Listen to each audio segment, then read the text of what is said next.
శ్రీ గురుభ్యో నమ. శ్రీ మహాగణాధిపతయే నమ.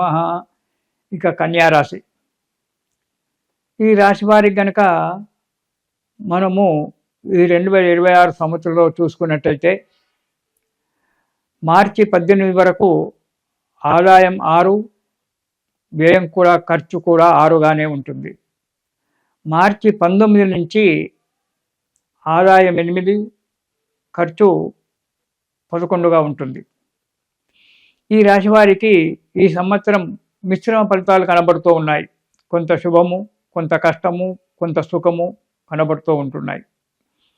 ఎంత సామర్థ్యం ఉన్నా, పని చేయడానికి ఎంత సామర్థ్యం ఉన్నా, ఎంత ప్రయత్నించినా కొన్ని పనులకు ముందు అడుగు పడకపోవచ్చు. అనవసరంగా ఇతరుల చేత మాటలు పడడం జరుగుతూ ఉంటుంది. అధికంగా డబ్బు ఖర్చు చేయవలసి వస్తుంది. కాబట్టి జాగ్రత్తగా ఉండాలి. నిరంతరం మనోవ్యాకులత, ఎప్పుడు ఏదో పోడగొట్టుకున్నట్టుగా ఎప్పుడు బాధపడుతూ ఉండడము, వచ్చిన దానికి తృప్తి పడకపోవడము, మానసిక చింతన ఏర్పడుతూ ఉంటాయి. మీకు దగ్గరి వారితో, రక్త సంబంధికులతో, మీకు అంటే సహోదరులు కావచ్చు, సహోదరి మనులు కావచ్చు, ఇలా రక్త సంబంధం ఉన్నటువంటి వాళ్ళ చేత పోట్లాటలు జరగడము, విరోధాలైపై దూరభారం ఏర్పడము జరగడానికి ఉంది. లావాదేవీల విషయంలో చాలా మోసపోయేటువంటి ఒక ఆస్కారం కనబడుతూ ఉంది. కాబట్టి లావాదేవీల విషయంలో ఈ సంవత్సరం జాగ్రత్తగా ఉండడం చాలా మంచిది.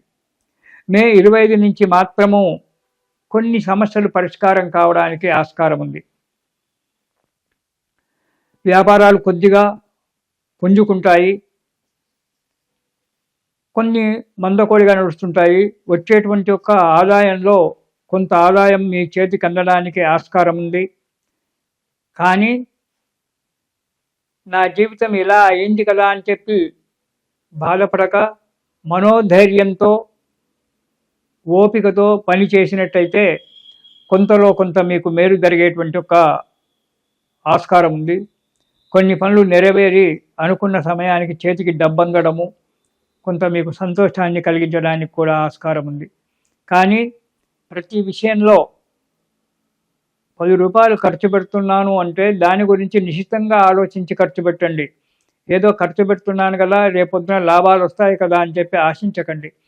లాభాలు రావచ్చు, రాకపోవచ్చు, కానీ దాని గురించి నిశ్చితంగా ఆలోచించండి. ప్రతిదానికి ఆలోచించి మనోధైర్యంతో, ఓపికతో అడుగు ముందుకు వేయండి. ఇక వ్యాపారస్తులు చాలా జాగ్రత్తగా ఉండాలి. మోసపోయేటువంటి ఒక అవకాశం చాలా ఉంది వ్యాపారస్తులకు. కాబట్టి ఎవరికైనా ఇచ్చేటువంటి లావాదేవీలు కానీ, ఇతరత్ర విషయాలు కానీ ఈ కన్యారాశి వారు చాలా జాగ్రత్తగా ఉండడం చాలా మంచిది. మే 25 తర్వాత వ్యాపారం కొద్దిగా ఉన్నతి జరగడానికి ఆస్కారం ఉంటుంది, పుంజుకుంటుంది. కానీ ఈ సంవత్సరం మొత్తం కూడా మే 25 తర్వాత మార్పు వచ్చినా మళ్ళీ గ్రహాలు మధ్యన మారుతూ ఉంటాయి. కాబట్టి జాగ్రత్తగా ఉండడం మంచిది, ఓపికతో జాగ్రత్తగా ఉండడం మంచిది. దృష్టి వ్యాపారం మీదనే పెట్టి లావాదేవీల విషయంలో జాగ్రత్తగా ఉండండి. ముఖ్యంగా ఈ ఫైనాన్స్ వాళ్ళు ఎవరైతే ఇచ్చే వాళ్ళు ఎవరైతే ఉంటారో వాళ్ళు జాగ్రత్తగా ఉండడం మంచిది. దానివల్ల మీకు అనుకూలమైన వాతావరణం ఏర్పడుతూ ఉంటుంది. ఇక విద్యార్థులకు శ్రమకు తగ్గ ఫలితం, దాని గురించి ప్రత్యేకంగా చెప్పుకునేది లేదు. శ్రమకు తగ్గినటువంటి ఒక ఫలితం వస్తుంది. విద్యార్థులు ఎవరో చెప్పారని చెప్పి ఇతను బైపీసీ తీసుకుంటే బాగుంటుంది, ఎంపీసీ తీసుకుంటే బాగుంటుంది, సిఈసీ తీసుకుంటే బాగుంటుంది అని చెప్పి 10 మంది 10 రకాలుగా చెప్తూ ఉంటారు. అలా కాకుండా వారి మాటలు వింటూ మీకు నచ్చిన సబ్జెక్టు మీద ప్రయత్నం చేసి ముందుకు అడిగేయండి.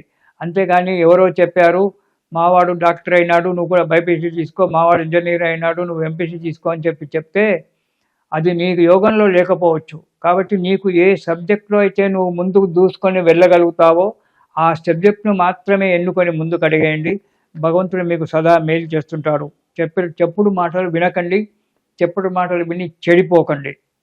విద్యార్థులు కష్టపడండి, చదవండి.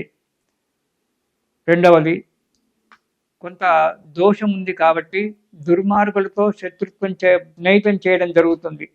ఆ దుర్మార్గులతో స్నేహితం చేయడం వల్ల వారి యొక్క గుణాలు కొన్ని మనకు రావడము, దురలవాట్లకు లోను కావడం అనేటువంటి జరుగుతూ ఉంటుంది. దానివల్ల ఇబ్బందుల పాలు కావాల్సి వస్తుంది. కాబట్టి స్నేహితం అనేటువంటిది మంచి విద్యార్థులతో మాత్రమే స్నేహితం చేయాలి. మంచిగా చదువుకొని మంచి క్లాస్ తీసుకొని మెరిట్లో ఉండబడేటువంటి విద్యార్థులతో స్నేహం చేసి వారి యొక్క సలహాలు తీసుకుంటూ మీ విద్యను అభివృద్ధి చేసుకోండి. అంతేకాని ఎవరితో పడితే వాటితో స్నేహం చేసి దురలవాట్లకు లోనైపోయి జీవితాలు నాశనం చేసుకోకండి. ఆ సుఖంగా ఉండండి. ఇక ఉద్యోగస్తులకు కనుక చూసుకున్నట్టయితే ప్రభుత్వ ఉద్యోగాలకు సమయానికి జీతాలు రాకపోవడము, ఉన్నతి జరగకపోవడము జరుగుతుంది. ప్రైవేట్ ఉద్యోగస్తులు కూడా చాలా జాగ్రత్తగా ఉండాలి. ఎప్పుడు ఏ కంపెనీ మానేసుకుంటారో తెలియక ఉంటుంది. దానివల్ల ఈ ప్రైవేట్ సంస్థలలో పనిచేసేవారు జాగ్రత్తగా ఉండండి. వెంటనే ఇంకో ఉద్యోగం చేసుకోవడానికి ప్రయత్నం చేయండి. కొంత మీకు ముందే తెలుస్తుంటుంది. కొన్ని ప్రైవేట్ సంస్థలు మూసేసేటువంటి ఒక ఆలోచన కనబడుతూ ఉంది. ఇక ప్రభుత్వంలో చేసేటువంటి ఉద్యోగస్తులకు మాత్రం సమయానికి జీతాలు రావు. ప్రమోషన్ గురించి ఎంత ప్రయత్నం చేసినా, ఎంత మీకు సర్వీస్ ఉన్నా ప్రమోషన్లు రాకపోవడము, దానివల్ల ఆర్థిక పరిస్థితి మందగించిపోవడము,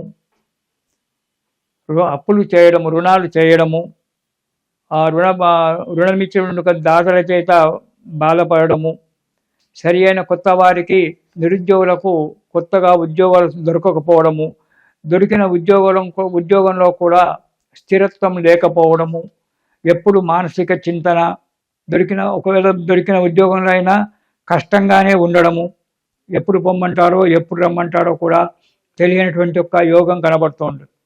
మే 25 తర్వాత మాత్రము కొంతమంది ఉద్యోగస్తులకు కొద్దిగా లాభసాటిగా కనబడుతుంది. వాళ్ళు చేసినటువంటి ఏమైనా పొరపాటు ఉంటే ఆ సమయంలో వాటిని అధికారులు సరిచేసుకొని వాటికి మంచి చేయడానికి చేయడం అనేది జరుగుతుంది.